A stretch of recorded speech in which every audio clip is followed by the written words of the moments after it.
ദുരന്തത്തിൽ മരണപ്പെട്ടു പോയവർ അവർ പോയി. എന്നാൽ ബാക്കിയായ ആളുകൾക്ക് ഒരുപാട് കഥകൾ പറയാനുണ്ട്. സ്വന്തം കൂടപ്പിറപ്പുകളും അയൽവാസികളൊക്കെ ഇങ്ങനെ ഒലിച്ചു പോകുന്ന സമയത്ത് ഒരു കൈ സഹായിക്കാൻ കഴിയാതെ നിസ്സഹായരായി നോക്കി നിൽക്കേണ്ട അവസ്ഥ.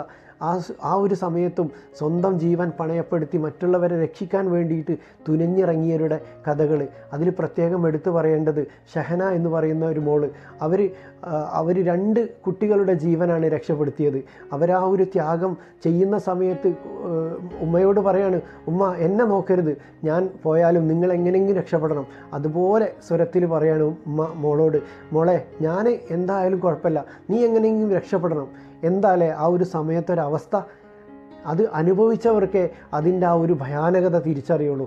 ഒരൊറ്റ പ്രാർത്ഥന മാത്രമേ ഉള്ളൂ, പടച്ച തമ്പുരാനെ ഇനി ഇങ്ങനെയുള്ള ഒരു ദുരന്തം കൊണ്ട് ആരെയും പരീക്ഷിക്കരുത് നാഥ എന്നുള്ള ഒരൊറ്റ പ്രാർത്ഥന മാത്രമേ ഉള്ളൂ.